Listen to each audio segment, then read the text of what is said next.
colorful expression, Jim Maloney is thought by many of us to walk on water.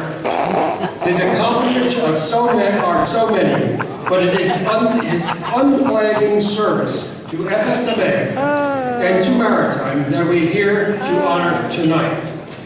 I met Jim in 1999, almost about the time that Maritime's enrollment was at 500 and headed south. That was when the long voyage through rough and often stormy waters between the Alumni Association and SUNY began.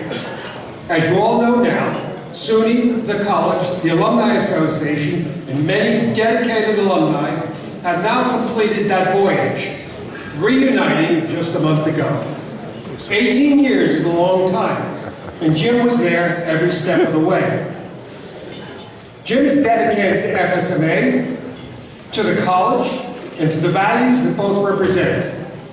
He always kept these values in mind as he committed endless hours to researching Maritime's history, as well as addressing all the legal, governance, and political issues that arose during our years of separation from the college. This involved drafting proposals, writing articles, guiding both corporate and estate attorneys regarding FSMA's incorporation, relocation, asset protection. All of this was without cost to FSMA during the many years that he also served in various officer and board of director roles. I would conclude by saying, I wonder if we would even be here tonight without Jim Maloney's efforts.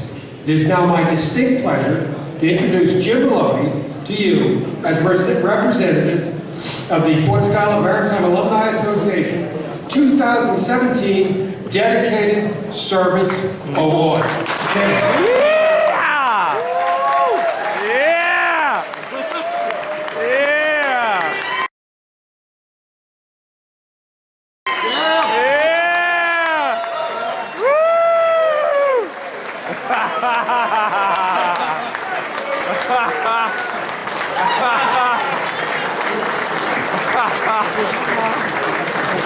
They say I've got 7 minutes, so I thought my own stopwatch and gavel.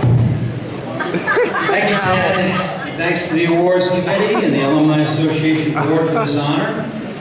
Congratulations to my fellow Maritime College alumnus, fellow Fordham Law alumnus, and fellow Maritime lawyer, Michael Chellis. Ted said something about me walking on water. I don't think so. I just try to keep my head above water. I find it's easier to breathe that way. But I want to tell you about a time when I was really in over my head. That was back in the year 2000, before I was ever a member of the association board. I decided that it would be a good idea then to sue SUNY. Back in the 1950s, the United States sold the land and buildings at Fort Schuyler to the state of New York for $1.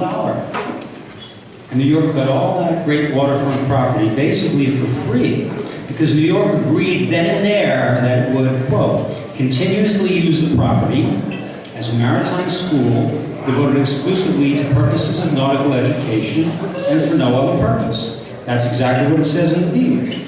So as I saw it back then, when SUNY announced around 1999 that it was going to start making nautical education optional for students, that it was going to start recruiting non-cadets to the Maritime College who would presumably not be trained in seamanship and leadership, well, I figured New York was possibly, reaching the terms of the deal. And since I had just come out of law school, and I was still very naive, I thought, well, I'll just march into federal court and seek a little justice. I'll just get a federal judge to decide whether optional nautical education would violate the terms of the contract. I couldn't get anyone else to join my lawsuit as a plaintiff. Not the Alumni Association, not the Marine Society of the City of New York, not the United States Department of Justice. So I just went ahead on my own. I felt very strongly that it was something that needed to be done, and so I started the case. I didn't succeed, but I tried really hard. And I will say this, when you put everything you have into a fight and still get your ass kicked really badly, you learn. As a matter of fact, we mainly learn from our failures, not from our successes. My wife Debbie is very fond of saying, experience is what you get when you don't get what you want. So I've been really lucky.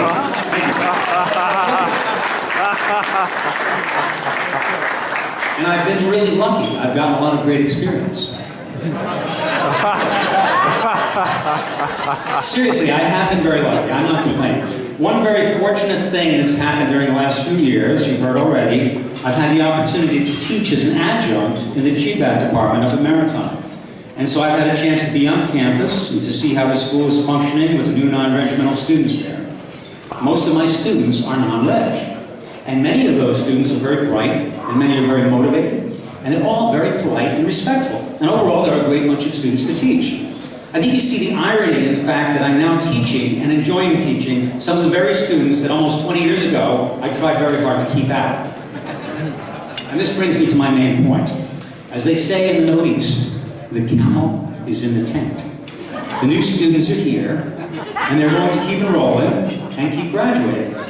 And as Albert Einstein once said, individuals should not be held responsible for the acts of their governments.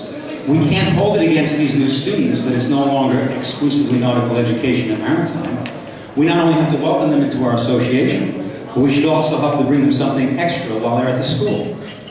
We all know that what you learn in college is not limited to the courses that we take for credit. I found that many of these new students are very interested in learning about seamanship and leadership. They see the training ship sitting there, but they hardly ever get a chance to get aboard it. Some actually switch to the license programs because they have that interest. But the rest would benefit greatly if there were extracurricular programs for inclusively nautical education, even if the school isn't committed to exclusively nautical education anymore. But to do that well is going to require outside help. SUNY isn't going to do it alone, and that's where we come in. And now for the really good news. The new 7-year strategic plan for the Maritime College, which was just released last month in draft form, calls for more alumni participation, including mentoring and teaching. That was mentioned already by Admiral Alfultus. And one of the top priorities, listen carefully, is, quote, expand leadership development opportunities and promote their benefits to all students, regardless of their programs or career plans. That sounds to me like the beginning of inclusively nautical education for all students. In fact, if you read this plan carefully, and kudos to the Admiral and everybody who put it together, if you read this plan carefully, I think you'll find it in a characteristic that Jose Flaminio has always been fond of talking about, synergy. The quality of the whole is more than the sum of its parts. In fact, when I first looked at the new strategic plan, with its goals of building a culture at Maritime that is multicultural and environmentally aware, and includes leadership training for all students, I was struck by how much it parallels the good seamanship and good shipmatehood ideas that I wrote about in my very, very, very long letter to the faculty, which I printed up and hand-delivered to all the faculty mailboxes back in February of 2000, before I even learned about the land grant, let alone starting a lawsuit. That letter's online, by the way, and you can find a link to it on my SUNY Maritime bio page. Anyway, I'm very optimistic about the future of the school and about the role this organization can now once again have in helping to shape that future. Here's a closing thought for you. The Alumni Association was formed in 1903. So sometime in 2017, it became 114 years old. If you do the arithmetic, you'll see that that's 1 million hours. I find that interesting because we measure running time on marine engines in hours, even when the numbers get very big.